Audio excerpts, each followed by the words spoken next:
चलें करें स्टार्ट। चलो लास्ट लेक्चर में क्या कर लिया हमने, इसमें हमने बीओडी को कैसे फाइंड आउट करते हैं, किसके बेस पे, एक्सपेरिमेंटली, मतलब जो प्रैक्टिकली काम कर रहे हैं उसको फाइंड आउट जो करते हैं वो मैंने सारा कंप्लीट कर लिया। उसके कुछ न्यूमेरिकल्स भी कर लिए और सीडेड वाटर की सारी कहानी भी खत्म हो गई। नेक्स्ट आपको मैंने एक बात बताई थी, मैंने कहा जब इंक्यूबेटर लेते हैं तो अंधेरे में करते हैं, एक्सपेरिमेंट जो करते हैं अंधेरे में करते हैं, तो हमारे को क्या करना पड़ता है, अगर उसमें लाइट आ जाए तो किस किस पे इफेक्ट पड़ेगा, बताओ किस पे इफेक्ट पड़ेगा। अगर फोटोसिंथेसिस रिएक्शन होगी, अगर फोटोसिंथेसिस रिएक्शन होगी तो क्या होगा, उसमें ऑक्सीजन और बढ़ जाएगी। अच्छा, उससे क्या फ़र्क पड़ेगा, बीओडी की वैल्यू क्या हो जाएगी, कम हो जाएगी, ज़्यादा हो जाएगी। ऑर्गेनिक मैटर क्या आ जाएंगे,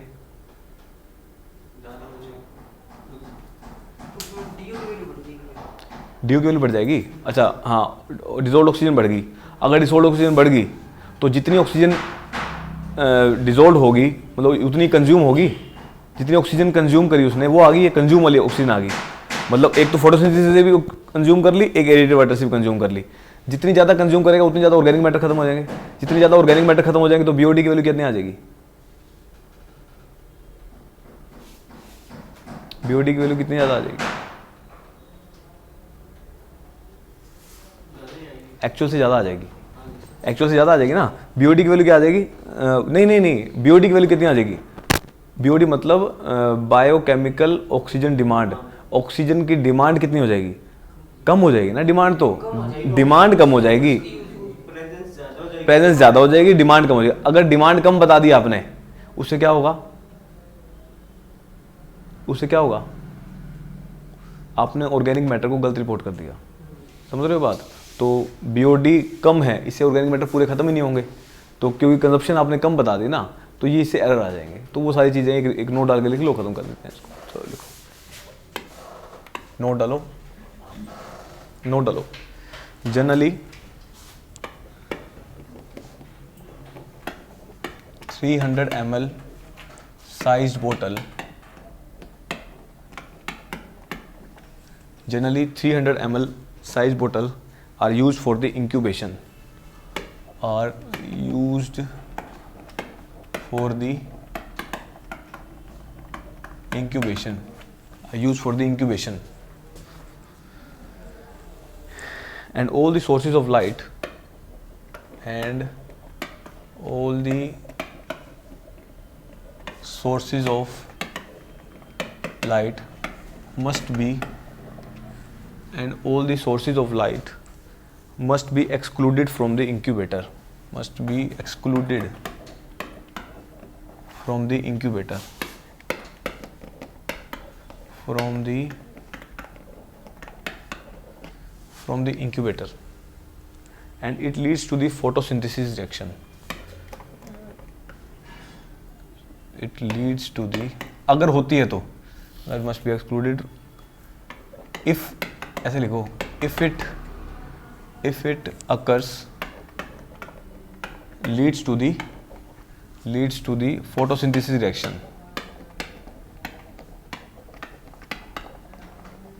photosynthesis, it leads to the photosynthesis reaction by aquatic plants,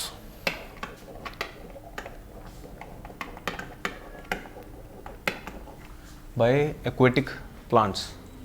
उसके बाद that would results in, क्या क्या बढ़ जाएगा, अरे क्या होगा इसको, that would results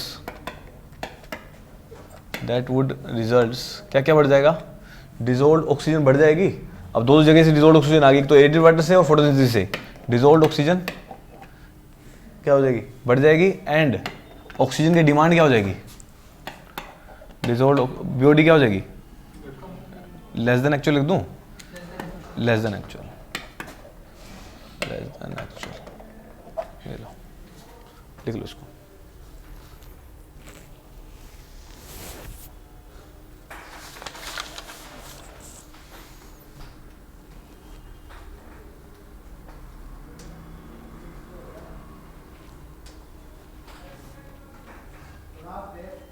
समझ गए।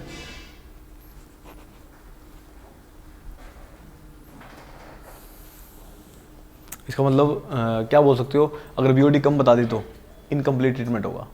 तो जो अगर वैल्यू बीओडी कम बता दी तो ट्रीटमेंट जो होगा इनकम्प्लीट होगा, क्योंकि ऑर्गेनिक मैटर कुछ बच जाएंगे इसमें। ये सारी कहानी है। चलो नेक्स्ट पॉइंट, इसी में नोट एक और लिख लो। For municipal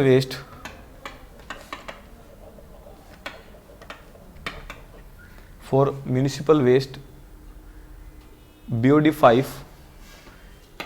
BOD5 at 20 degree Celsius is in the range of 100 to 500 mg per liter, 100 से 500।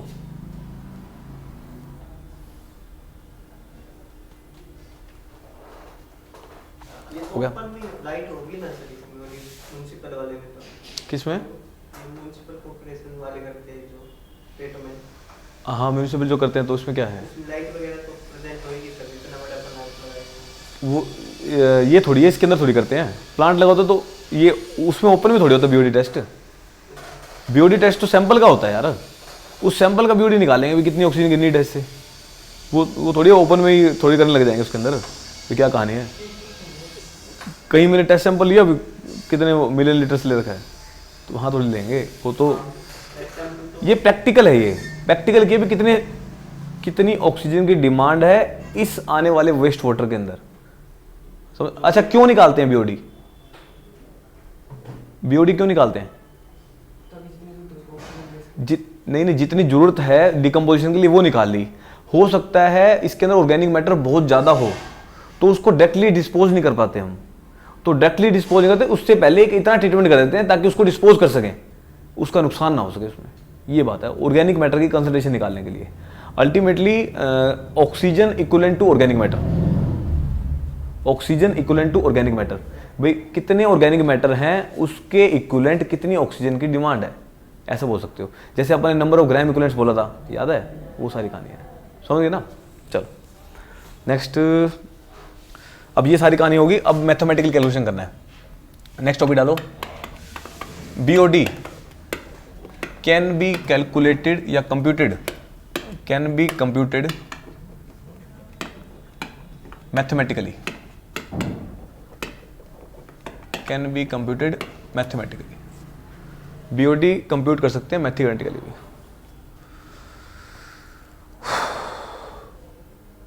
अब क्या होता है इसके अंदर, ये जो रिएक्शन होती है बीओडी की वो फर्स्ट ऑर्डर रिएक्शन होती है। अभी आप सवाल करोगे ना गेट के, कई क्वेश्चंस में ऐसे लिखा होगा भी फर्स्ट ऑर्डर रिएक्शन हुई है।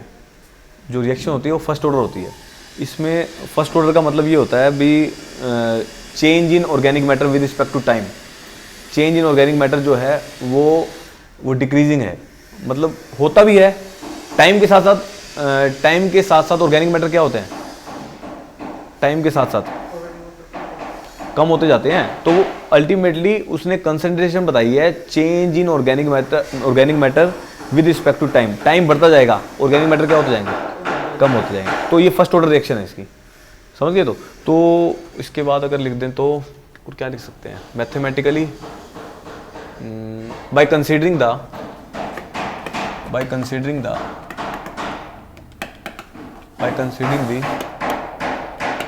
बायोलॉजिकल एक्टिविटी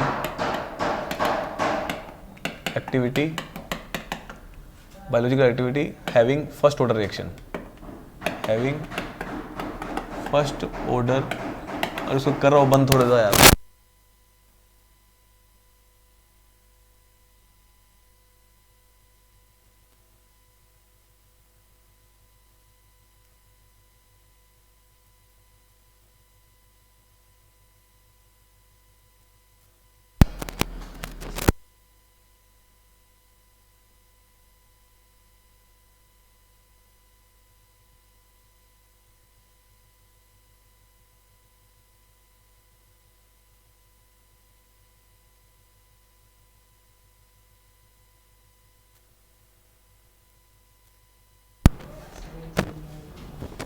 क्या कर रहे हैं?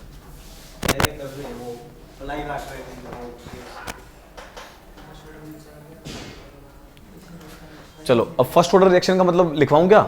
फर्स्ट ऑर्डर रिएक्शन ऐसा लिख सकते हो आप। फर्स्ट ऑर्डर रिएक्शन जो है ये होती है rate of change of organic matter, या यहाँ पे तो आप वही लिख सकते हो, मतलब यहाँ पे ऑर्गेनिक मैटर पैरामीटर है, rate of change of order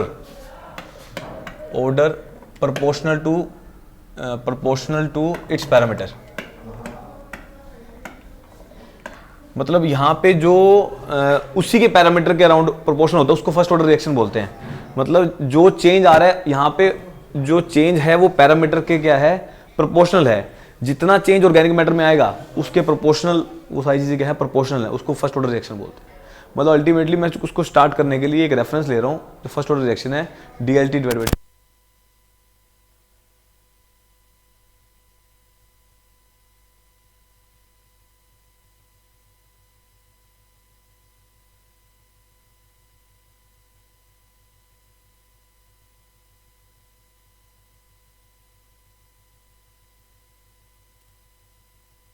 rate of change of order proportional होगा किसके, पैरामीटर के। ये सारी कहानी है। चलो इसको स्टार्ट करते हैं।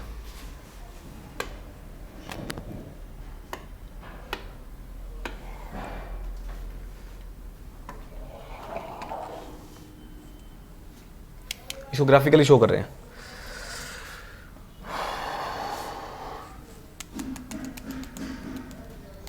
अपने को दिखानी है, यहां पे ले लो टाइम जो है डेज में, यहाँ ले लो ऑर्गेनिक मैटर L0, ये organic matter equivalent to oxygen है। इसको बोल सकते हो, यहाँ पे जो वैल्यू आएगी oxygen equivalent to organic matter, oxygen equivalent to organic matter. जितने ऑर्गेनिक मैटर होंगे उतनी ही ऑक्सीजन उसके इक्विवेलेंट है। अच्छा, अब ये बताओ, अगर T इक्वल टू 0 है, T इक्वल टू 0, अभी डिकम्पोजिशन स्टार्ट नहीं हुई है। अगर डिकम्पोजिशन स्टार्ट नहीं हुई तो ऑर्गेनिक मैटर कितने होंगे, ज़्यादा, कितने ज़्यादा होंगे, कितने ज़्यादा होंगे, मैक्सिमम होंगे। इसका मतलब यहाँ पे ऑर्गेनिक मैटर क्या है, उस टाइम डिमांड कितनी होगी, मैक्सिमम। उस डिमांड को क्या बोलेंगे, BOD अल्टीमेट। बात समझ आ गई। मैंने देखो एक एक चीज़ आराम से समझ लोगे ना, समझ आ जाएगी सारी कहानी। मैंने कहा ग्राफिकली, मैंने कहा अभी आपने सैंपल लिया जिसमें ऑर्गेनिक मैटर की आपने डिकम्पोजिशन करनी है, उसको मैंने कहा अभी डिकम्पोजिशन स्टार्ट ही नहीं हुई है, T इक्वल टू 0। अगर डिकम्पोजिशन स्टार्ट नहीं हो तो वहाँ पे ऑर्गेनिक मैटर कितना है, मैक्सिमम। अगर ऑर्गेनिक मैटर मैक्सिमम है, उसके इक्विवेलेंट ऑक्सीजन की डिमांड कितनी है, मैक्सिमम। तो उस ऑक्सीजन डिमांड को क्या बोलेंगे, BOD अल्टीमेट बोलेंगे। बात समझ गए, BOD अल्टीमेट। अच्छा, यही लेते हैं, अगर मान लो T टाइम में, दिस इज LT। अच्छा, किसी T टाइम में कितने ऑर्गेनिक मैटर हैं,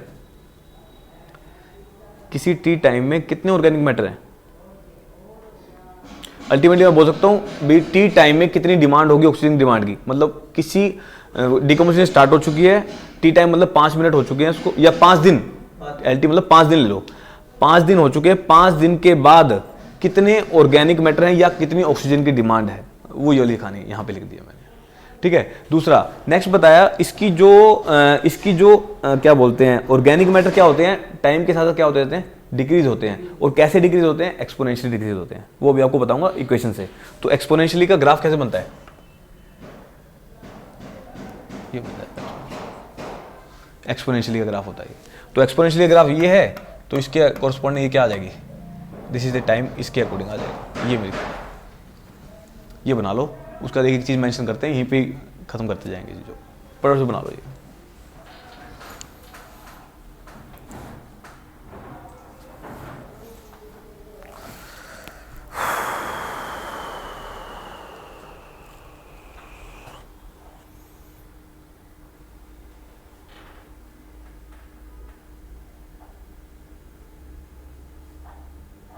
तो यहीं लिख दूं, तो थोड़ा मेंशन कर दूं यहीं पे, यहीं लिख लो T equal to 0, L equal to L0।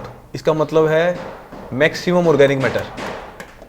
Maximum organic matter मतलब मैक्सिमम BOD अल्टीमेट, पहला part. Next T equal to T, L equal to LT। यहाँ पे ऑर्गेनिक मैटर क्या हो जाएंगे, टाइम के साथ कम होते जाते हैं, तो BOD क्या आ जाएगा, BOD at after T days, ये लिखो यहाँ पे।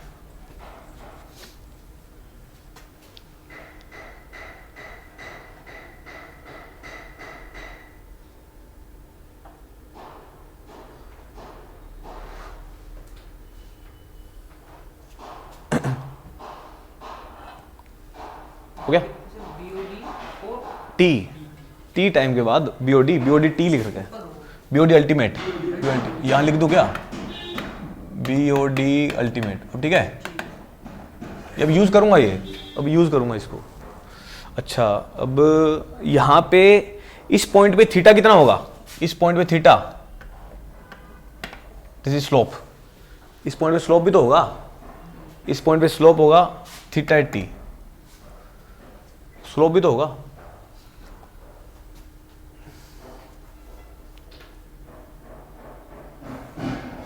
अच्छा, जो इसकी कंसंट्रेशन है वो स्लोप के कोरस्पॉन्डिंग क्या होगी, डिक्रीज हो रही है, concentration of organic matter decrease हो रही है, इसका मतलब स्लोप भी क्या हो रहा होगा, स्लोप भी क्या हो रहा है, डिक्रीज हो रहा होगा। अगर स्लोप डिक्रीज हो रहा है तो क्या मैं ये इक्वेशन लिख सकता हूं, D L T divide by में डी टी इक्वल टू, अब फर्स्ट ऑर्डर रिएक्शन क्या कहती है, ये प्रोपोर्शनल है, जो ऑर्गेनिक मैटर की कंसंट्रेशन है वो प्रोपोर्शनल है किसके, उसके खुद के पैरामीटर के, ठीक है, किसके प्रोपोर्शनल आ जाएगा ये, D L T by D T is proportional to L T, ठीक है, जो स्लोप है वो डिक्रीज हो रहा है। अच्छा, टाइम क्या हो रहा है, क्या देखो टाइम क्या हो रहा है, बढ़ रहा है, अरे टाइम बढ़ रहा है भाई, टाइम बढ़ रहा है, ऑर्गेनिक मैटर क्या हो रहे होंगे, कम हो रहे हैं, तो प्रोपोर्शनल ये माइनस एक्सपोनेंशियली डिक्रीज हो रहा है, अगर एक्सपोनेंशियली डिक्रीज हो तो यहाँ पे क्या आ जाएगा माइनस, ये इसकी इक्वेशन है। कई बार डायरेक्ट ये पूछ लेता है आपसे, ऑब्जेक्टिव में डायरेक्ट ये पूछ लेता है, समझ गए।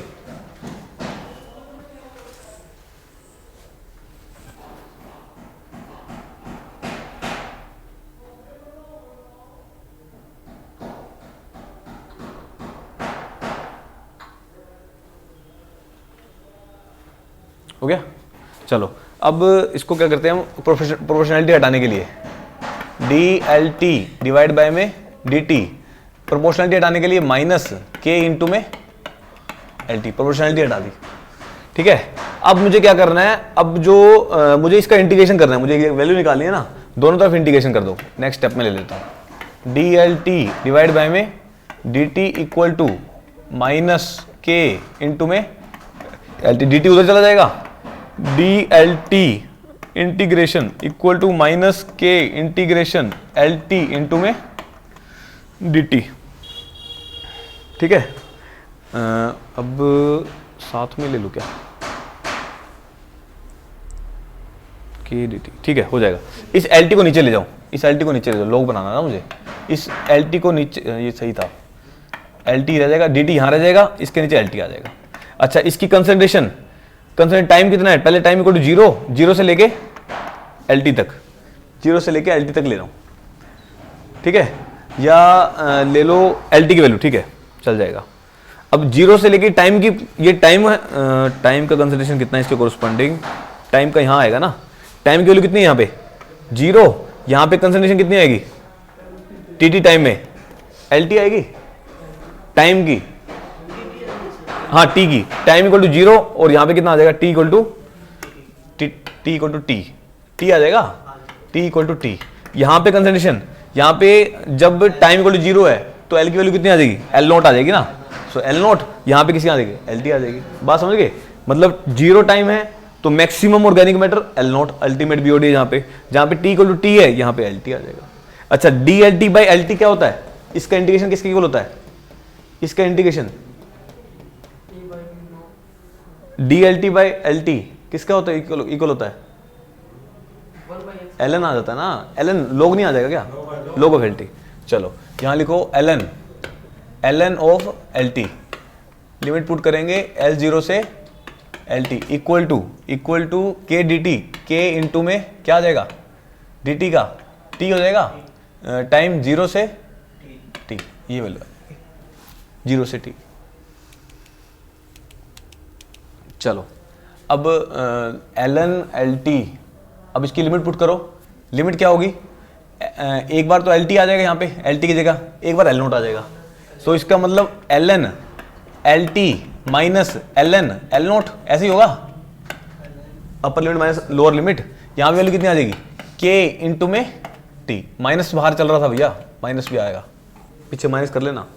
अब यहाँ पे ये बताओ, क्या मैं इसको ऐसा लिख सकता हूँ, L N L T divide by में एल नोट लिख सकता हूँ, equal to minus K into में टी, ठीक है।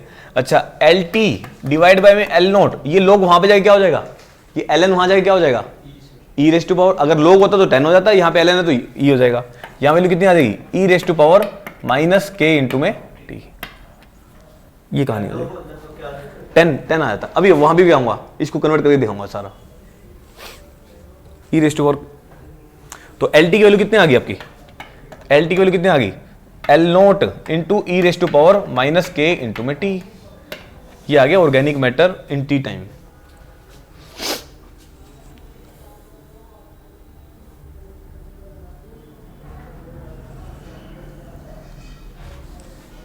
ठीक है। अच्छा, अब ये बताओ मेरे को, अब कहानी शुरू हुई टी इक्वल टू जीरो से, टी इक्वल टू जीरो से, टी इक्वल टू जीरो पे ऑर्गेनिक मैटर क्या थे, मैक्सिमम, ऑक्सीजन की डिमांड क्या थी, मैक्सिमम, टी टाइम में कितनी है, एल टी।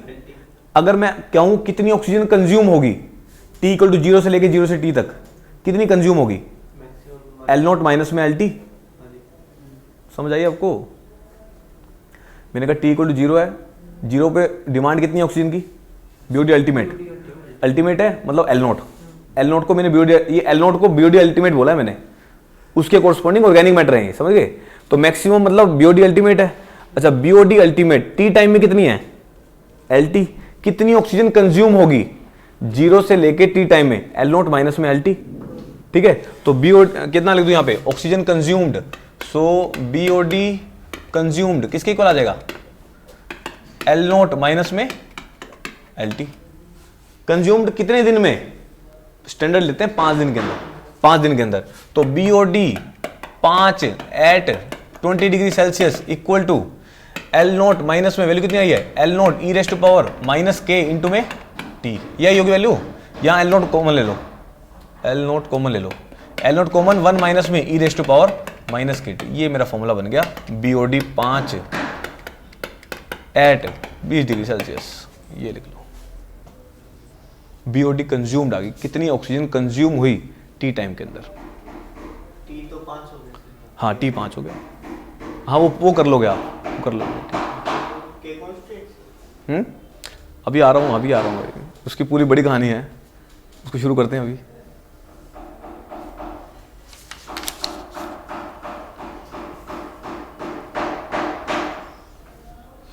हो गया। अच्छा, अभी आप कह रहे थे मेरे को सर ये 10 का चक्कर क्या है, उसकी अलग से कहानी बता रहा हूँ। ये फॉर्मूला यूज कर सकते हो, कोई दिक्कत वाली बात नहीं है, ठीक है। ये हो गया, एक फॉर्मूला बन गया, और लिख के कर रहा हूँ मैं, उसको भी प्रूव कर देता हूँ, उसको भी प्रूव कर देते हैं। यहाँ पे क्या आएगा, एलन, यहाँ क्या आएगा, एलन है। अच्छा, मैंने कहा अगर इसको लॉग में चेंज करना है तो 2.303 से गुना कर दूंगा, यहाँ से कहानी ले लो, यहाँ से कहानी ले लो, यहाँ से और लिख रहा हूँ, यहाँ क्या आ जाएगा 2.303, यहाँ पे log 10 आ जाएगा, log 10 एल टी बाई में एल नोट है, अरे भाई एल टी बाई में एल नोट, ठीक है, इक्वल टू किसके इक्वल है, माइनस के इंटू में टी।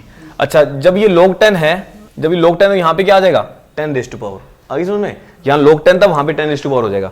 यहाँ वैल्यू बताओ 2.303, अरे उसको नीचे भी तो लेके जाना पहले, इसको, इस 2.303 को पहले नीचे लेके जाओगे, इसको लेके जाओ, यहाँ वैल्यू बचेगी अपनी log 10 L T divide by में एल नोट, यहाँ वैल्यू क्या आ जाएगी 10 रेज़ टू पावर माइनस के टी, 10, अरे क्या कर दिया, क्या यार, क्या दिमाग कहीं और जा रहा है, चलो दोबारा लिख लो, log 10 L T divide by में एल नोट, ये वाली वैल्यू इसके नीचे आ जाएगी, माइनस के 2.303 इंटू में टी, ये ठीक है।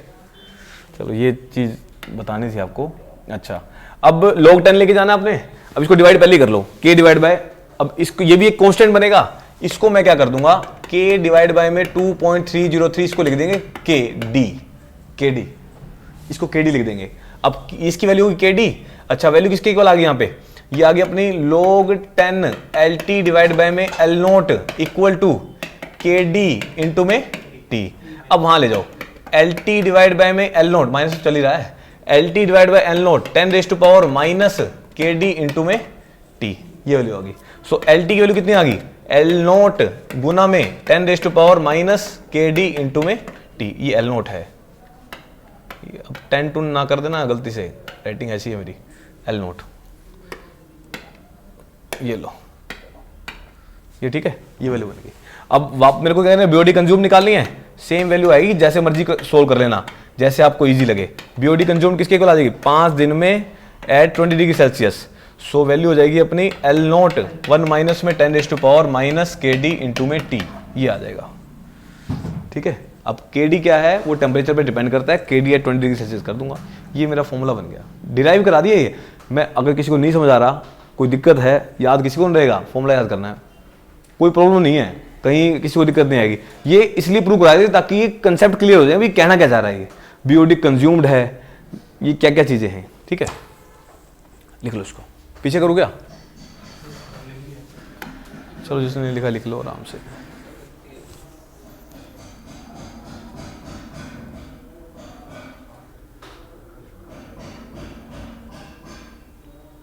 हो गया,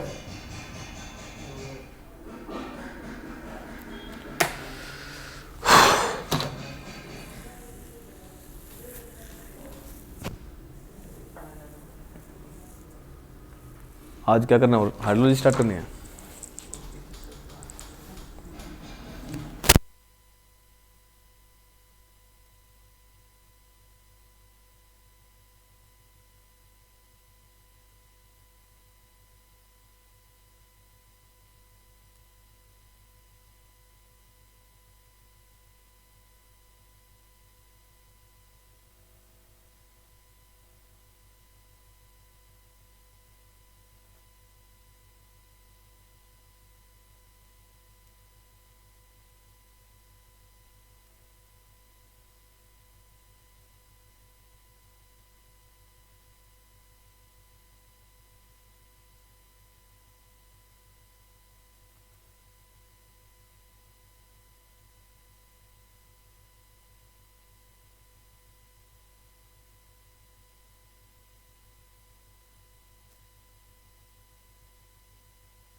इतना हो गया सारा, इतना हो गया।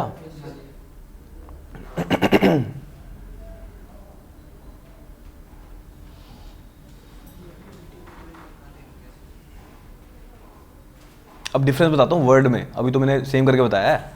इतना हो गया सबका, आगे करूँगा, हो गया। चलो अब ये बताओ मेरे को, BODT क्या है इसका मतलब, यहाँ पे BODT ये बताया ना, एट 20 डिग्री सेल्सियस। BODT किसके इक्वल है, BOD consumed after T days. ठीक है, यही चीजें बतानी थी बस।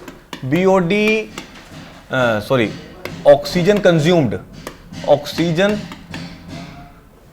Consumed after T days.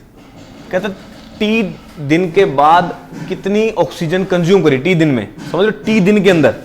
ठीक है, अच्छा LT किसके इक्वल है, LT किसके इक्वल है,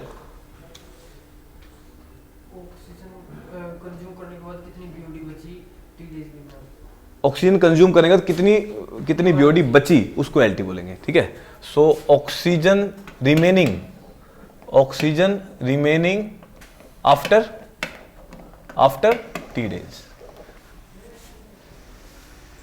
ठीक है, वो तो होगी कंज्यूम्ड, ये होगी रिमेनिंग। इसका मतलब अगर ग्राफ में जाऊं, लिख लिया क्या मैं इसको ऐसे लिख सकता हूं, कितनी ऑक्सीजन कंज्यूम्ड हुई, ये तो होगी अपनी ऑक्सीजन कंज्यूम्ड, ग्राफ से कर लो, ऑक्सीजन कंज्यूम्ड, ऑक्सीजन कितनी बची, ऑक्सीजन रिमेनिंग, ये इतने पोर्शन इसको बता रहा है, ये रिमेनिंग और ये कंज्यूम, ये इसको बता रहा है। तो एल टी, तभी तो बोला L naught minus L T, इसमें से अल्टीमेट में से इसको माइनस कर दी, कंज्यूम बीओडीटी आ गई। अब ये वैल्यू कितनी है, एल टी करेंगे जितनी ऑक्सीजन बच गई, ये वाली ऑक्सीजन बच गई है। तो ये सारी कहानी है अब, ठीक है। चलो जी, अब कहानी किसकी रहेगी, के और के डी की, है ना। चलो उस पर आते हैं। क्या एल नोट, क्या, हाँ हाँ वो आ रहा हूँ। एल नोट कैसे, अल्टीमेट निकालना है, कैसे निकालना है, अल्टीमेट की वैल्यू सेम होती है, अल्टीमेट की वैल्यू सेम होती है। नहीं देगा तो कोई और दे देगा आपको। अभी सवाल पे आऊँगा, अभी तो आधी वैल्यू रहेगी इसमें। अच्छा के और के डी बताया क्या मैंने, वो कैसे निकालोगे, तो वो उसकी वो कहानी इतनी बड़ी है, वो लिखने के बाद फिर एक फॉर्मूला बता दूंगा, खत्म हो जाएगा, फिर क्वेश्चन करते रहना। चलो नेक्स्ट कंसेप्ट अब रह गया अपना के एंड के डी। इसका लिखो, के एंड के D R D oxygenation constant.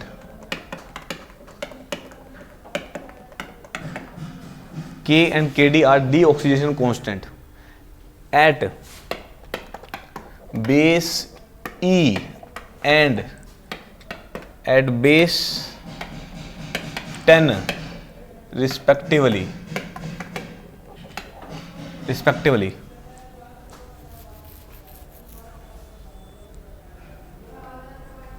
which signifies the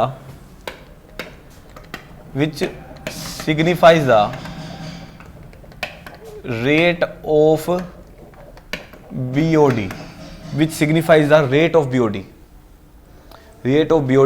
reaction without effect, ये क्या ए आएगा, ये चक्कर रहता है मेरे तो, विदाउट अफेक्टिंग, ये चेंज कर लेना अगर अपने हिसाब से लगे तो, without affecting ultimate BOD, without affecting ultimate BOD।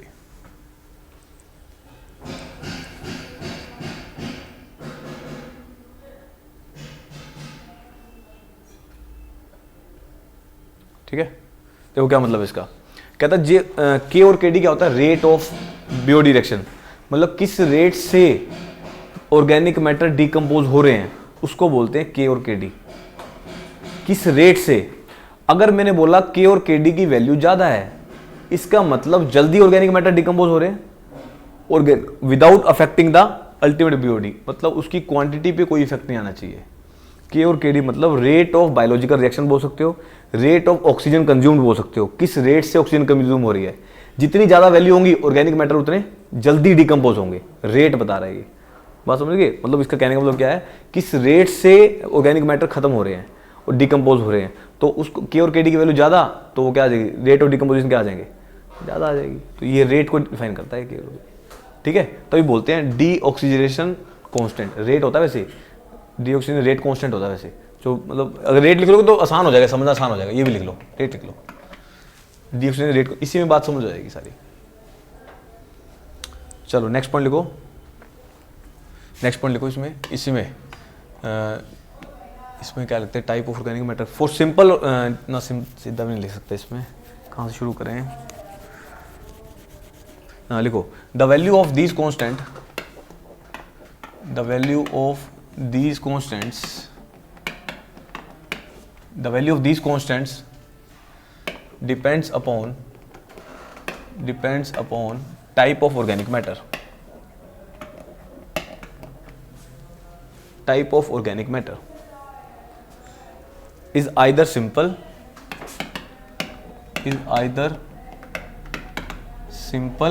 or complex। ये भी सवाल बनता है तो भी इसमें ही लिखवा दिया, is either simple or complex। for simple organic matter, इसी के अंदर लिख लेना, for simple organic matter like sugar, for simple organic matter like sugar, their value is more,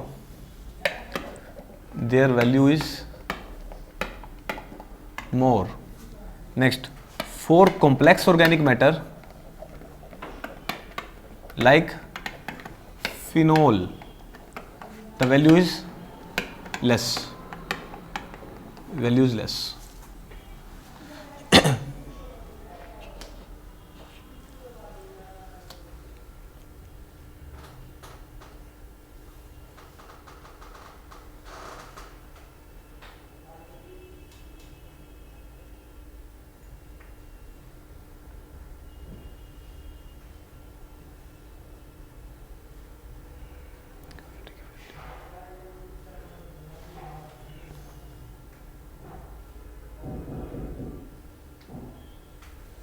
ठीक है, इसकी समझ आई बात आपको क्या कहना चाह रहा है? ये कहता है अगर the value of this constant depend करेगा ऑर्गेनिक मैटर किस टाइप का है, या तो सिंपल होगा या कॉम्प्लेक्स होगा। अगर सिंपल ऑर्गेनिक मैटर है तो सिंपल ऑर्गेनिक मैटर है उसके बॉन्ड जल्दी टूटेंगे तो ऑर्गेनिक मैटर जल्दी खत्म होगा। अगर ऑर्गेनिक मैटर जल्दी खत्म होगा तो इसकी वैल्यू क्या होगी, के और के टी की वैल्यू ज़्यादा हो जाएगी। अगर यही चीज़ अगर कॉम्प्लेक्स ऑर्गेनिक मैटर है, कॉम्प्लेक्स क्या होंगे, बॉन्ड क्या हो जाएंगे, स्ट्रॉन्ग हो जाएंगे, इसकी रेट ऑफ रिएक्शन क्या हो जाएगी ऑर्गेनिक मैटर की, कम हो जाएगी, तो इसकी वैल्यू क्या हो जाएगी, लेस हो जाएगी। तो एक सवाल बन जाता है ये बता। ठीक है, चलो नेक्स्ट लिखो।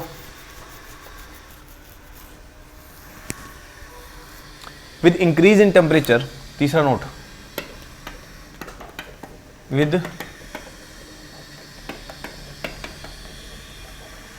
with increase in temperature rate of decomposition increases, rate of decomposition increases, with increase in temperature rate of decomposition increases, so does the value of K and Kd, so does the value of K and Kd।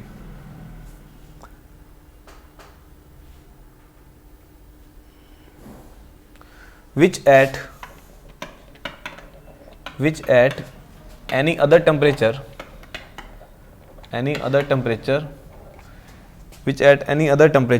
can be computed, which at any other temperature than 20 degree Celsius can be computed। ये आ जाएगा।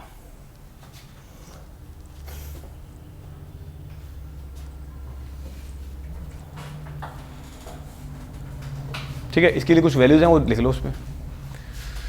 चलो जी, K D at T degree Celsius equal to K D at 20 degree Celsius into K T की power T minus में 20। ये मेरा formula होता है। के डी एट फिक्स होती है, के डी एट 20 की, वो आपको देगा के डी एट 20 से, नहीं तो निकाल भी सकते हो के डी एट 20।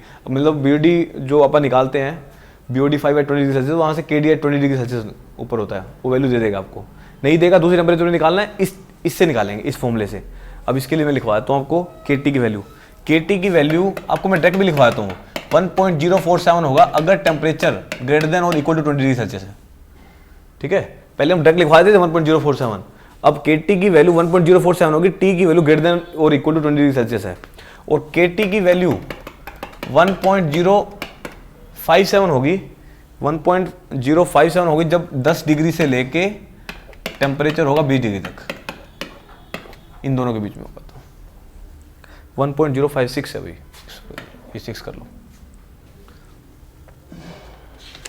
तो जनरल जो केस आएगा आपका, मतलब ये वाला फॉर्मूला यूज हो जाएगा, ग्रेटर देन 20 ही लेके चलेगा या इक्वल टू 20 लेके चलेगा, तो ये वाला यूज होता है। अगर वर्स्ट केस में देता है तो ये वाला यूज करोगे।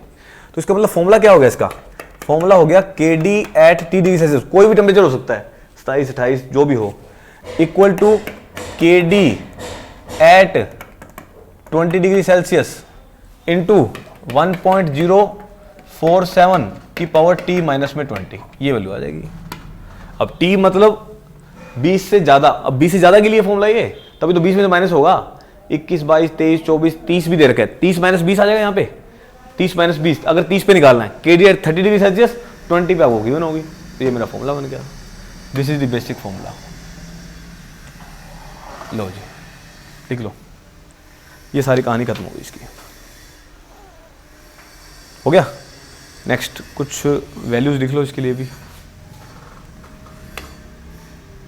नोट डालो इसके नीचे। नोट ही चल रहे हैं क्या? नोट ही चल, कौन सा नोट है यार? तीनों, चौथा लिख लो। For municipal waste, for municipal waste value of K D, value of KD at 20 degree Celsius is in the range of 0.05 से 0.2 डे इनवर्स, ये वैल्यू आ जाएगी।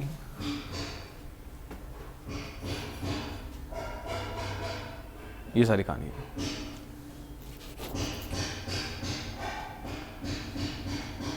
ठीक है, इसके कुछ इंपीरिकल फॉर्मूले हैं वो याद करने की जरूरत नहीं है, मतलब बहुत है इतना। अब बाकी न्यूमेरिकल्स देख लेते हैं। कितना टाइम हो गया इसको? चलो इसको न्यूमेरिकल करते हैं कुछ।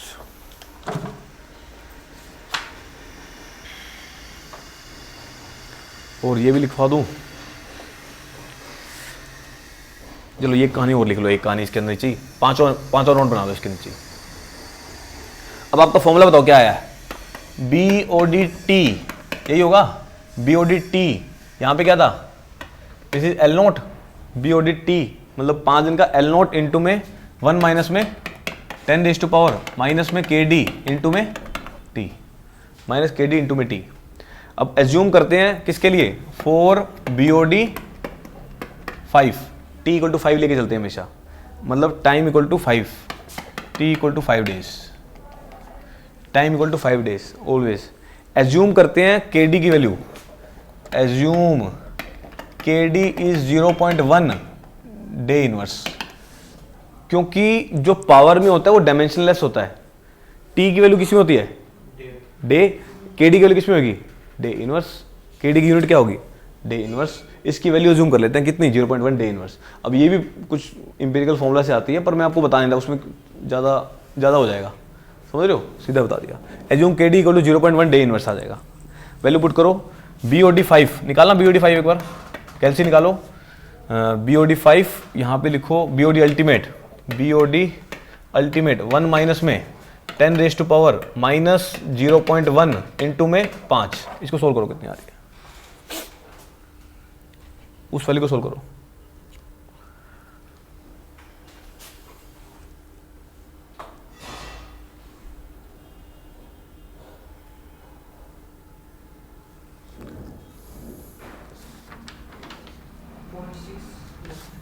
क्या आ गया? 0.68 आ गया। तो इसका मतलब BOD 5 equal to 0.68 times of BOD ultimate. Ultimately मैं क्या कह रहा हूँ, 5 दिन के अंदर 68% ऑक्सीजन कंज्यूम्ड हो जाती है। ये वाली बात मैं आपको यहीं प्रूव करती है। चलो ये स्टार लगा लेना है। हाँ कई बार बता दी, ये तो बताता ही रहता हूँ।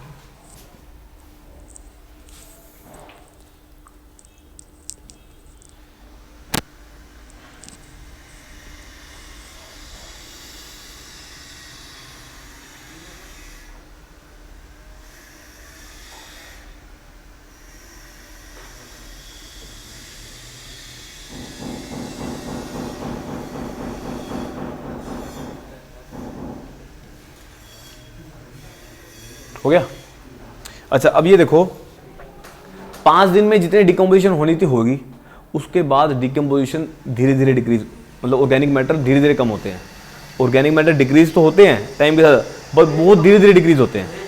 हाँ रेट कम हो जाता है, रेट कम हो जाता है। तो अल्टीमेटली 32% टाइम, क्या ज़्यादा टाइम लगता है डिकम्पोज होने में।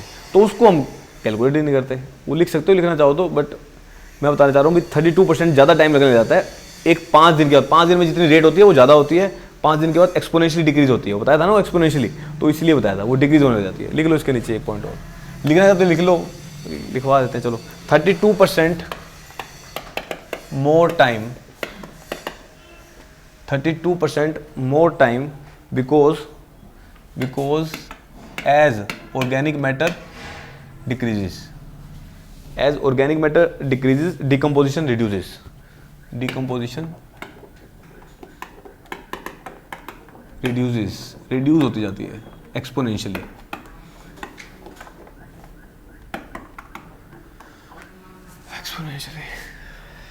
चलो अच्छा, BOD की वैल्यू टाइम के साथ क्या होती जाती है? Very good. BOD की वैल्यू टाइम के साथ क्या होती जाती है?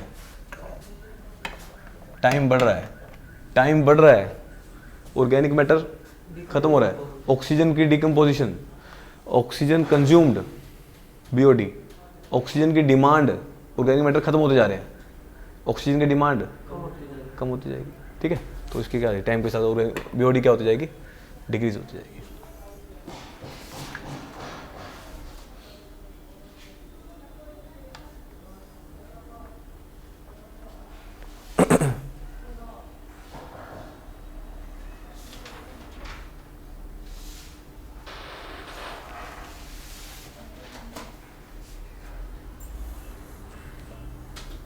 चलो बस इतना बहुत है इसमें। सवाल करें?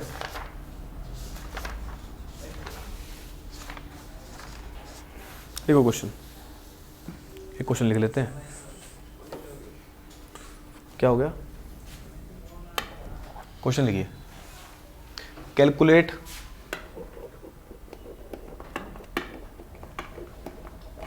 Calculate 1 day 37 degree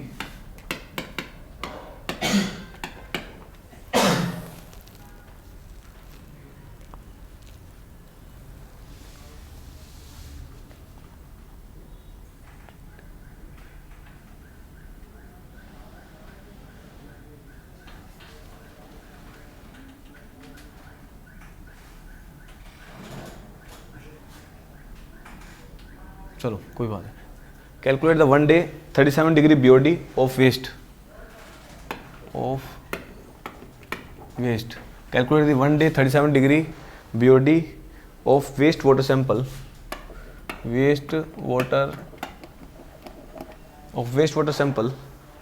whose 5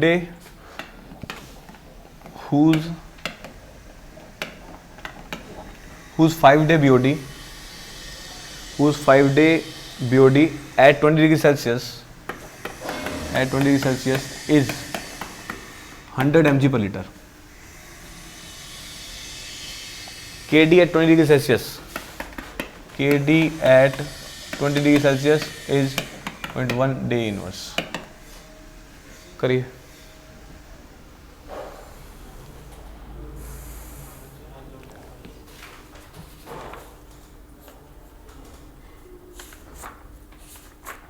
publishing client भी करा दूंगा, 2 दिन और लग जाएंगे, कोई नहीं, सारे खत्म कर देंगे क्वालिटी को। अब तो कर तो रहे हैं, करने लगेगी तो करवा ही देंगे पूरा।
देखता हूँ कितनी आ गई। किसकी वैल्यू निकाली है? BOD at 1 day, ठीक है, हो गया। सुनील आगे सुनो, नहीं है? अरे फॉर्मूले में पुट तो करना है। क्या फॉर्मूला होता है देखो, calculate 1 day BOD 37 degree Celsius पे निकालनी है। फाइंड क्या करना है, ये लिखोगे पहले यार, BOD निकालना है आपने किस पे, 1 डे निकालना है किस पे, एट 37 डिग्री सेल्सियस पे। अरे एक मिनट चुप हो जाओ, थोड़ी देर में समझा लेना, मेरे को पता आता है तुम्हें। BOD अल्टीमेट यहाँ पे क्या आएगा, 1 माइनस में 10⁻⁻ KD इंटू में T, ये फॉर्मूला है। तो अल्टीमेटली आपको ये चाहिए। अब टेम्परेचर भी क्या हो गया, 27 डिग्री सेल्सियस पे चाहिए होगा, अल्टीमेटली ये भी 27 डिग्री सेल्सियस पे। अब यहाँ पे आपको क्या चाहिए, KD की वैल्यू चाहिए किस पे, 37 पे। 37 पे KD की वैल्यू चाहिए आपको। 37 पे KD की वैल्यू निकाल ली मैंने, और यहाँ पे BOD अल्टीमेट निकल जाएगा, BOD अल्टीमेट निकल जाएगा। या आप BOD 5 का फॉर्मूला लगाओ, और कुछ दे रखा है, BOD 5 दे रखा है क्या, हाँ 5। अब इसमें लो, अपने को ये फॉर्मूले में पुट करना है, और बेसिक जानकारी दे रखी है BOD 5 एट 20 डिग्री सेल्सियस कितना है, 100 mg पर लीटर, ये वैल्यू दे रखी है। अच्छा इसका फॉर्मूला कितना होता है, इसका फॉर्मूला तो पता ही है मुझे, BOD 5 at 20 degree Celsius equal to BOD ultimate 1 minus में 10⁻⁻ KD at 20 degree Celsius into में T। वैल्यू पुट करो, वैल्यू कितनी दे रखी है BOD 5 की, 100। अल्टीमेट की वैल्यू निकाल सकते हो यहाँ से, 1 माइनस में 10⁻⁻ KD, KD की वैल्यू दे रखी है 0.1 सॉरी 0.1 दे रखी है इंटू में 5। यहाँ से सोल्व कर लोगे BOD अल्टीमेट आ जाएगी, निकाल दोगे। BOD अल्टीमेट हमेशा सेम होती है, बताई थी आपको, BOD अल्टीमेट सेम होती है, ठीक है। BOD अल्टीमेट क्या होती है, हमेशा फिक्स होती है। अब ये वैल्यू उसमें पुट करो, BOD किस पे, एट BOD कितने दिन की निकाले, 1 दिन की, 1 day at 37 degree Celsius equal to ultimate यहाँ से आ जाएगी, BOD अल्टीमेट 1 माइनस में 10⁻⁻ KD किस पे, एट 37 डिग्री सेल्सियस इंटू में T। अब क्या क्या वैल्यू है, BOD अल्टीमेट आ गया, T है बड़ा, अब KD की वैल्यू निकालनी पड़ेगी 27 पे। अब KD निकालो, KD निकालो, KD एट 37 है क्या, 37 degree Celsius 1.047 into sorry KD भी तो रह गया, KD 20 भी तो आ गया। अरे वो ले यहाँ लिखना था ना, ले लो यार, यहाँ बताया तो। KD at 20 degree Celsius into 1.047 into 37 minus में 20, यहाँ से वैल्यू पुट कर दो कितनी है, 0.1 इंटू 1.047 गुना में ऊपर पावर में कितने आ जाएगा 17। यहाँ से वैल्यू निकालोगे KD 37 पे आ जाएगी, 37 वाली पुट करो, T की वैल्यू दे रखी है किस पे निकालनी है, 1 अल्टीमेट आ गई, निकाल दो। ऐसे सवाल होते हैं, ऐसा सवाल आता है गेट में, क्या नहीं कर पाओगे, कर दोगे तो आएगा यही, अभी तक यही है, मैंने आपको बहुत ज़्यादा पढ़ा दिया है, ठीक है, इसलिए भी दोबारा पढ़ाना ना पड़े। चलो लिख लो इसको, सुनील पक्का कर दोगे इस बार तो। और कोई सोचे ना गेट, अभी भी ऑप्शन है गेट के लिए कर सकते हो, अभी तक नहीं पढ़े कोई बात नहीं, बता दो पर नहीं पढ़ा मैं अब तक।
उसका 0.683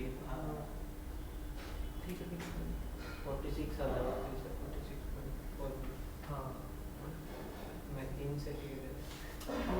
रेट ऑफ डिकम्पोजिशन बता जाएगा।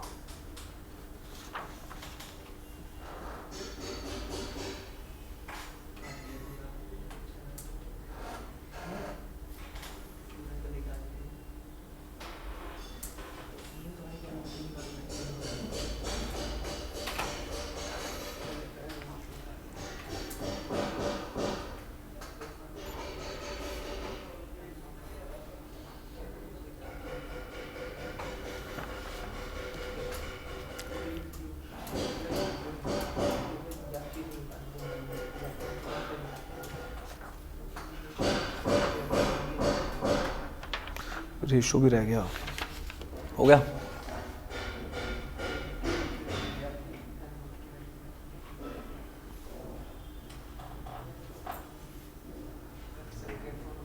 अच्छा, अरे वो आपने एक बात बताओ, अभी मैंने आपसे पूछा था टाइम के साथ बीओडी क्या हो रही है, वो आपने डिक्रीज कैसे बता दिया? अरे वो नाम से क्यों ले रहे हो? वो अल्टीमेट बीओडी क्या होगी? अच्छा, क्या टाइम बीओडी टाइम जीरो है तो अल्टीमेट बीओडी है। अल्टीमेट है। बीओडी की वैल्यू तो जो टाइम के बाद तो बीओडी की वैल्यू अल्टीमेट बीओडी से तो कम ही होगी, तो डिक्रीज हो रही है। अच्छा, डिक्रीज हो रही है टाइम के साथ, वो कल बताऊंगा वो, अब तो नहीं मानोगे। रेट ऑफ डिकम्पोजिशन पे भी कल बताऊंगा। हाँ, रेट ऑफ डिकम्पोजिशन अगर देखा होगा तो बीओडी तो बढ़ेगी। अभी तुम्हारा दिमाग खराब हो चुका है, अब ज़्यादा और नहीं करना चाहता मैं। एक क्वेश्चन लिख लो फिर चलते हैं। चलो, इसे भी देख लो चले। बीओडी अपनी एक दिन पे तो 57 आ रही है। हाँ, और 5 दिन पे 100 है। तो मैं सोचूं ना पंगे लूँ, कल बता दूँ, दिमाग खराब ज़्यादा हो चुका है।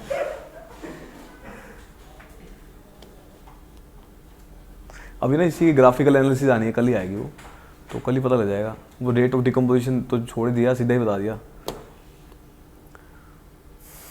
इसको मैं ना वो लगा देता हूँ क्वेश्चन मार्क, ठीक है वो, क्योंकि फिर अगली बार मैं यही खोलूँगा दोबारा से।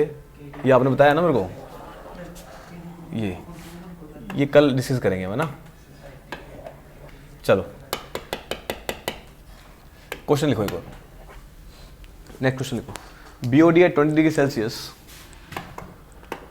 BOD at 20 degree Celsius, 20 degree Celsius of a part of sewage sample, of a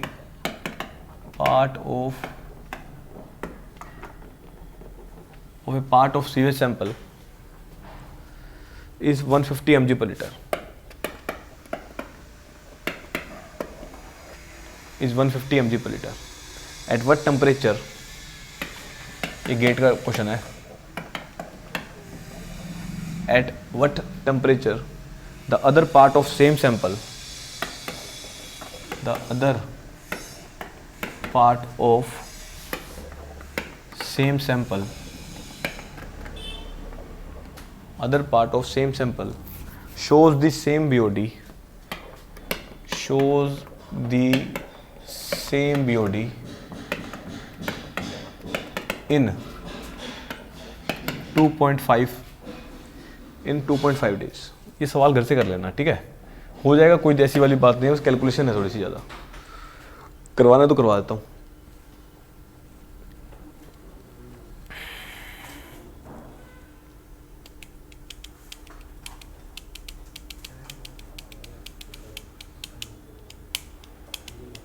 ठीक है, ये टेम्परेचर बताना है इसमें, ठीक है ना, गेट का सवाल है, ये सोल्व करके देखना, हो जाता है तो।